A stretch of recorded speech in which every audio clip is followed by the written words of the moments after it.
Hello, Jacob here from Sam and Jacob. If you like our videos, remember you can like, comment, and subscribe to us. You can also find us now on Patreon, where we have a bunch of behind the scenes and bloopers and all sorts of special things you're not going to find anywhere else. So we appreciate all our patron support. We also can be found on Instagram or on Twitter. Today, I'm here to talk about a film that I finally caught up with. It's been on my radar for years and years, and I finally just said, you know what, I'm doing it last night, and I watched it, and I was completely captivated and blown away. It's one of my new favorite Hitchcock films. This is 1951's Strangers on a Train. Strangers on a Train, I grew up as a child watching that film Throw Mama from the Train with Billy Crystal, Danny DeVito. Larry! My friend, you little crybaby. And they reference this movie, and I didn't even realize that it's almost a quasi-remake of Strangers on a Train. And the basic synopsis plot is that a, sociopathic man finds this professional tennis player on the train and kind of concocts this scheme that they should swap murders. They both have people they want offed in their life, and they should swap murders, and that way nobody suspects them because they're just complete strangers. For example, your wife, my father. Crisscross. What? The tennis player kind of doesn't take it as seriously. The sociopath takes it completely seriously, and all chaos ensues. So the thing about this movie that I think right off the bat you notice is the performance from Robert Walker, who is the sociopath on the train.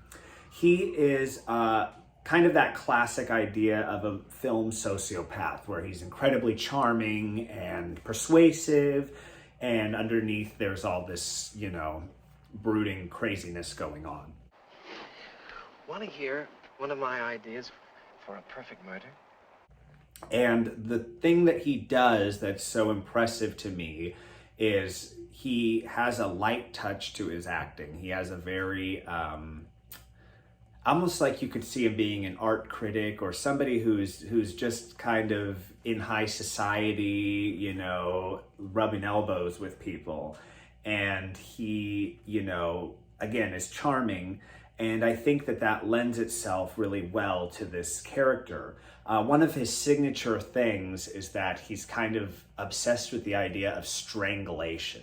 And he, commits many acts of strangulation throughout the film. And I think that gives him kind of this cool trademark, kind of iconic edge, because the strangulation is kind of his, it's almost like a fetish that he enjoys asphyxiating people. I do wish you'd keep your hands quiet. You're so restless lately. And he, has this weird dynamic with his family. The person he wants offed is his father, who is a bit domineering, but also his mother, and he have an odd relationship, kind of mirroring the Psycho thing that happens years later in Hitchcock's career with this sort of sociopathic man who has a weird connection with his mother. And the mom kind of is blinded to her son's sociopathic tendencies. Well, I do hope you've forgotten all about that silly little plan of yours. Which one? About blowing up the White House. And I found that really fascinating, especially in a film this early and, 1951, exploring those themes almost 10 years before Psycho's made. And the other character, Guy Haynes, he's this professional tennis player, and he's played really well by Farley Granger.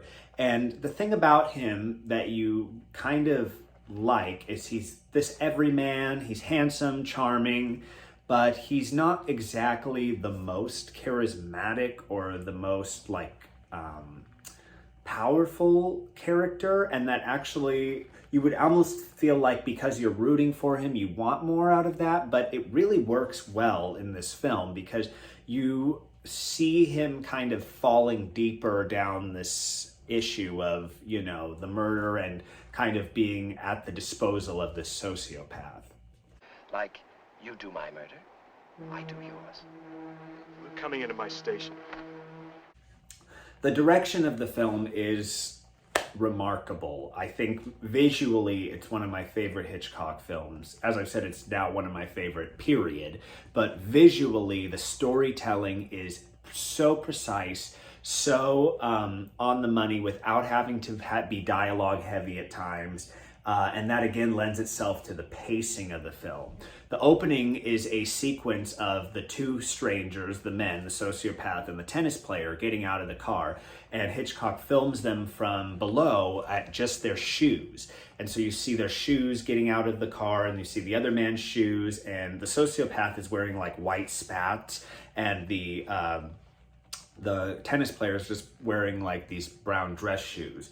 And you're watching the two legs kind of head their way through the train station.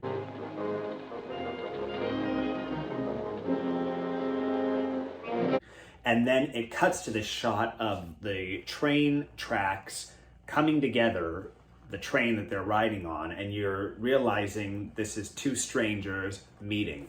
And we again never see the faces until they sit down and the tennis player bumps shoes with the sociopath. And they, you know, say, oh, pardon, beg your pardon and all that. And then we see their faces for the first time. And this idea of keeping these two strangers until the moment they meet is brilliant. And again, visually tells us all about the fact that these two men are strangers and that they're meeting for the first time without giving us any dialogue or any, you know, indicative moment. And it's all done metaphorically, which I find really fascinating. There's a couple sequences that are also incredible in this carnival setting. And the sociopath is stalking the wife of the tennis player who he wants to kill. And the visual storytelling, again, is very powerful because we feel his kind of looming presence behind her as she's hanging out with her new boyfriends.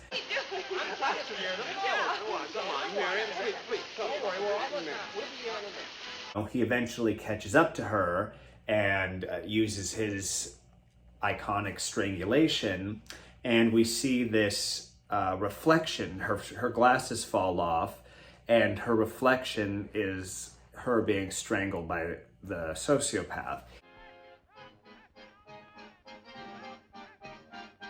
This tension, this building, and this storytelling, it's amazing because in a typical sense, I find those weird like shots of reflections and things to be a bit director-y, like they feel like, oh, let's make this visually interesting and have it be in the reflection of her glasses. But for some reason, it doesn't get in the way of the story. It completely makes sense that we would be watching this murder from kind of a bystander and appearance instead of viewing it head on.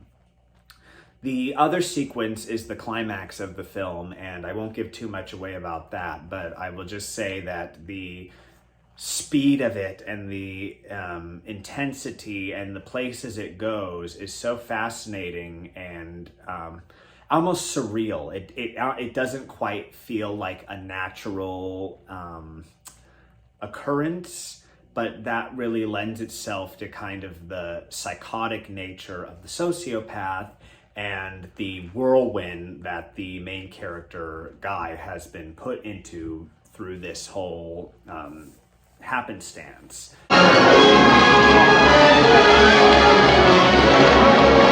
The film is not very long, and it's paced so well, and that if any criticism I have of some of Hitchcock's films, even his better films, is that they can tend to be paced a little bit slow by today's standards. And I have no problem with slow films, but there's just something about them that I feel like there's times where, you get a little bit dragged by dialogue heavy scenes. And this film does such a perfect job of balancing the dialogue scenes with the action, and again, that pure visual storytelling, that you're never once bored. You're always invested and connected to these characters.